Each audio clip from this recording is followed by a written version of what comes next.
السلام علیکم ورحمۃ اللہ وبرکاتہ۔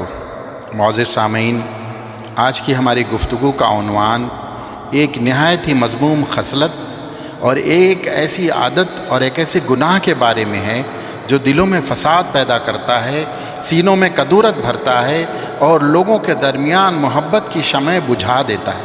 میرے بھائیوں، یہ عظیم گناہ غیبت ہے۔ ایک ایسی سماجی بیماری ہے جو لوگوں کی محفلوں میں، ان کے ذرائع ابلاغ میں اس حد تک پھیل چکی ہے کہ شاید ہی کوئی شخص اس سے محفوظ ہو اور شاید ہی کوئی زبان اس سے پاک ہو۔ اور یہ گناہ عظیم غیبت ہے۔ یہ ایک ایسی روحانی بیماری ہے جو کبیرہ گناہوں میں سے ایک بڑا گناہ ہے اور عیوب میں سے نہایت ہی گندہ عیب ہے۔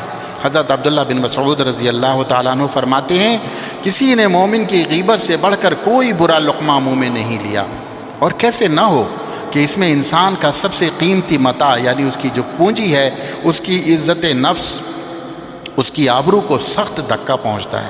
یہ گناہ کبیرہ غیبت ایک ایسی آفت جو تباہ کن بیماریوں کا راستہ کھول دیتی ہے۔ یہ تہمت جو غلخوری کی راہ ہموار کرتی ہے، کینہ اور دشمنی کا راستہ پیدا کر دیتی ہے، جھوٹی افواہوں کا سرچشمہ بن جاتی ہے۔ اللہ کے نبی صلی اللہ علیہ وسلم نے اس سلسلے میں کیا فرمایا کہ تمہارا اپنے بھائی کا اس کی غیر موجودگی میں اس طرح ذکر کرنا جو ناپسندیدہ ہو غیبت ہے۔ صحابہ کرام رضی اللہ تعالیٰ عنہم اجمعین نے پوچھا، اے اللہ کے رسول صلی اللہ علیہ وسلم، اگر میرے بھائی میں وہ بات واقعی موجود ہو جو میں کہتا ہوں تو کیا پھر بھی غیبت ہے؟ آقا علیہ السلام نے فرمایا کہ جو کچھ تم کہتے ہو اگر اس میں موجود ہے تو تم نے اس کی غیبت کی، اور اگر اس میں وہ موجود نہیں تو تم نے اس پر بہتان لگایا ہے، یعنی اس پر جھوٹ اور بہتان تھوپ دیا ہے جو اس سے بھی بڑا گناہ ہے۔ اس لیے عقل مندو اللہ رب العزت سے ڈرتے رہو۔ اس سے کہیں زیادہ مقرر اور معزز ایسے گناہ میں ہم مبتلا نہ ہو جائیں کہ جس سے آپ کے رب نے آپ کو اس فرمان میں خبردار کیا ہے۔ اللہ رب العزت نے کیا فرمایا؟ سورۃ الحجرات کی آیت نمبر 12 میں، اعوذ باللہ من الشیطان الرجیم، بسم اللہ الرحمن الرحیم، وَلَا يَغْتَبْ بَعْضُكُمْ بَعْضًا أَيُحِبُّ أَحَدُكُمْ أَن يَأْكُلَ لَحْمَ أَخِيهِ مَيْتًا فَكَرِهْتُمُوهُ۔ صدق اللہ العلی العظیم۔ اللہ رب العزت نے کیا فرمایا؟ اور نہ کوئی کسی سے غیبت کیا کرے۔ کیا تم میں سے کوئی پسند کرتا ہے کہ اپنے مردہ بھائی کا گوشت کھائے؟ سو اس کو تو تم ناپسند کرتے ہو۔ اللہ کی پناہ، کتنا مکروہ یہ عمل ہے، کتنا سنگین جرم ہے کہ انسان اپنے بھائی کا گوشت کھائے، یعنی اس کی غیبت کرے اور اس کی عزت پر حملہ آور ہو۔ اللہ رب العزت نے اس کو بہت سخت ناپسند کیا، بلکہ اللہ رب العزت نے پارہ نمبر 30 یعنی 30 میں سورہ نمبر 104 آیت نمبر 1 یعنی فرسٹ آیت پہ ارشاد فرمایا، بسم اللہ الرحمن الرحیم، وَيْلٌ لِكُلِّ هُمَزَةٍ لُمَزَةٍ۔ اللہ رب العزت نے کیا فرمایا؟ ویل کے دو معنی آتے ہیں۔ ایک ویل کہتے ہیں جہنم میں بڑے بڑے پہاڑوں کے بیچ میں جو گہری وادی ہے اس کو ویل کہتے ہیں، اور دوسرے معنی میں آتا ہے ویل کے خرابی، تباہی اور بربادی۔ تو اللہ رب العزت نے کیا فرمایا؟ ویل لکل، تمام لوگوں کے لیے، انسانوں کے لیے خرابی، تباہی اور بربادی ہے۔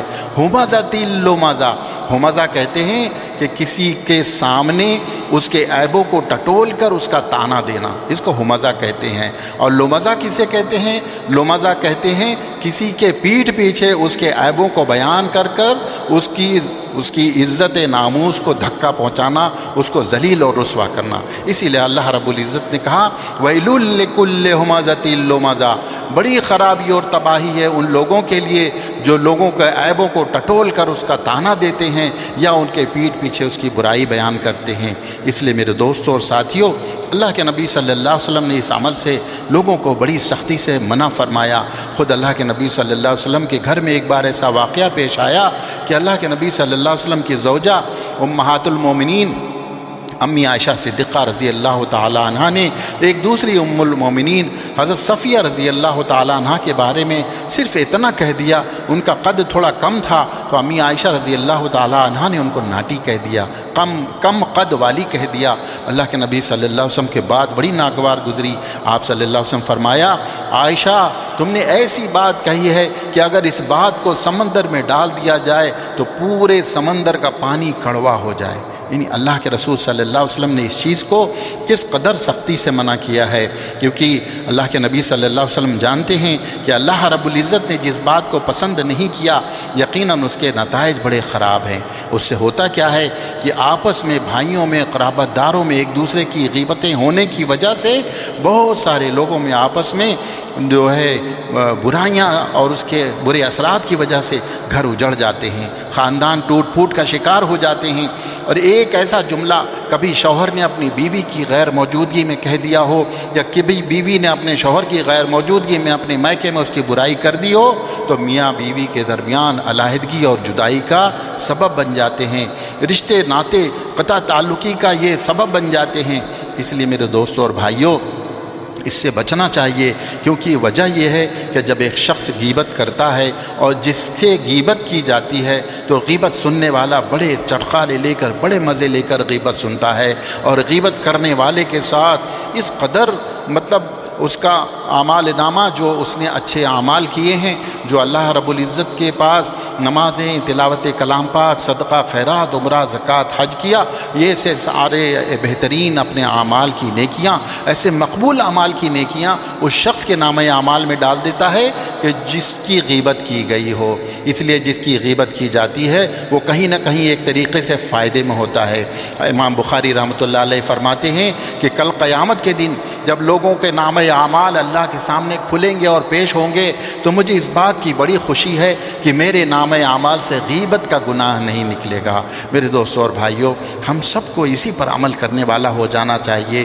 غیبت کرنے کی وجہ سے ہمارے معاشرے میں، ہمارے گھروں میں، ہمارے خاندانوں میں بڑی برائیاں پیدا ہوتی ہیں، کیونکہ جو شخص غیبت سنتا ہے، غیبت کرنے والے کے چلے جانے کے بعد وہ اس کے دل میں ایسا مروڑ اٹھتا ہے، پیٹ میں ایسی اس کی جو ہے نا حرکت ہوتی ہے کہ وہ کوشش کرتا ہے کہ جس کی غیبت کی گئی ہے اس کو جا کر بتا دے، اور اس طریقے سے چغل خوری کا دروازہ کھل جاتا ہے۔ اور اسی طریقے سے جس کی غیبت کی گئی ہے جب یہ بات اس تک پہنچتی ہے تو آپ سوچئے کہ اس کے دل میں کس قدر تکلیف ہوتی ہے، اس کو کس قدر نفرت ہوتی ہے۔ پھر یا تو وہ بدلے کی آگ میں وہیں سے جلنا شروع ہو جاتا ہے، یا اس کے دل میں غیبت کرنے والے کے لیے بغض، کینہ، حسد جیسی بیماریاں اس کے لیے پیدا ہو جاتی ہیں۔ اس لیے میرے دوستوں اور ساتھیوں، اس سے ہمیں بچنا چاہیے۔ اسے ہم کیسے بچیں گے؟ اس کو ہمیشہ یاد رکھیں کہ جب غیبت کرنے والا اس بات کو ہمیشہ خیال رکھے کہ میرا رب العزت مجھے دیکھ رہا ہے، میرا رب العزت میری ان باتوں کو سن رہا ہے، میرے رب العزت کے فرشتے میرے ان باتوں کو لکھ رہے ہیں، ہمارے نامہ اعمال میں لکھ کر یہ قیامت تک کے لیے محفوظ ہو جائیں گے۔ اس کے لیے ہمیں اس سے بچنے کی ضرورت ہے، اور اس کے ساتھ ہی اس بات کا بھی خیال رکھا جائے کہ جس کی غیبت ہو گئی ہے اس کے لیے ہم کیا کریں۔ جس کی غیبت کر دی گئی ہے اس کے لیے بہتر طریقہ یہ ہے کہ اس کے حق میں کچھ اچھی باتیں کر دی جائیں، اس کی تعریف کر دی جائے، کیونکہ کوئی بھی انسان ہمیشہ برائیوں سے بھرا نہیں ہے، بلکہ اس کے اندر کچھ خوبیاں ہیں، کچھ اچھائیاں ہیں۔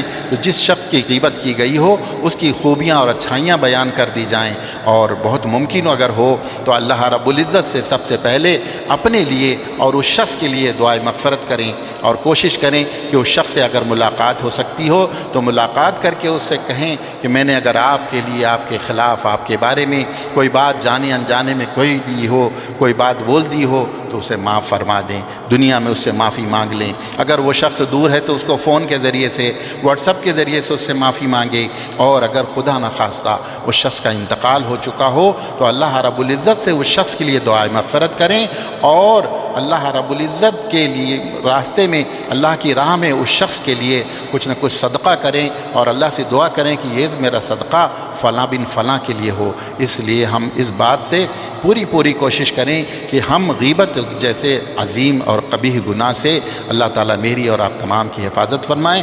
اللہ رب العزت ہم سب کو غیبت کے گناہ سے محفوظ رکھے، اور جو گناہ ہو چکے ہیں اللہ ان سب کو معاف فرمائے۔ آمین ثم آمین۔ سبحان اللہ و بحمدہ، سبحانک اللہم و بحمدک، اشہد ان لا الہ الا انت، استغفرک و اتوب الیک۔